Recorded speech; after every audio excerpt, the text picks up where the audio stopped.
নেমেছিল, ঠিক সেখানে কিছু দুর্বৃত্তকারী চিহ্নিত সন্ত্রাসী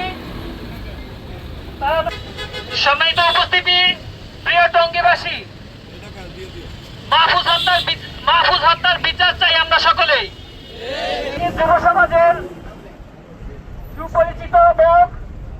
আমাদের পরিকল্পনা, আমাদের হুঁশিয়ারি হচ্ছে, যদি ছিনতাইকারী, আমরা পুলিশ প্রশাসন, এলাকার জনগণ সবাই মিলে একসাথে পুলিশকে সহায়তা করব, প্রশাসনকে সহায়তা করব। আমরা যুব সমাজ সবাই মিলে প্রশাসনকে, পুলিশের সাথে সহায়তা করে ছিনতাইকারী রোধে যত ধরনের পদক্ষেপ করা দরকার সমস্ত পদক্ষেপ আমরা নেব ইনশাআল্লাহ। আমরা দেখছি যেভাবে দিন দিন সন্ত্রাসী ছিনতাইকারী বেড়ে চলছে প্রতিনিয়ত।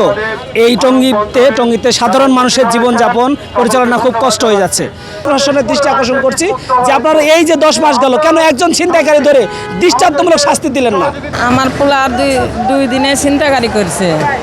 রবিবারের দিনও নিয়ে গেছিল গে ওই ঘুরতে মেডিকেল ছাড়িয়ে, আবার ফিরে উন্থনে আসছে, আল্লাহ ফিরে নিয়ে আসছে। আনার পরে বসুন্ধরা ডায়াপেন্ট এখন আরও উন্নত। এই হট এয়ার থ্রো টপশিট দ্রুত শোষণ করে সোনামণিকে দেয় কোমল অনুভূতি।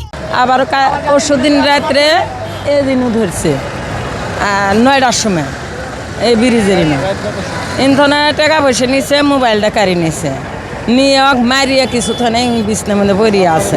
আমাদের নিরাপত্তা কোথায়? প্রশাসন কই? প্রশাসন তো দেখি না। রাত্রে 8টার পর নিশ্চুপ। আমাদের সব সময় অত্যাচারের ভিতরে আছি, আমরা ভয়ের ভিতরে আছি। আমরা এটার বিচার চাই। রাস্তাঘাটে চলাফেরা করতে পারি না, ছিনতাইকারী অত্যাচার, এই যে ছেলেটারা মারা ফেলছে, এরকম তো সবারই সব সময় অত্যাচার করে।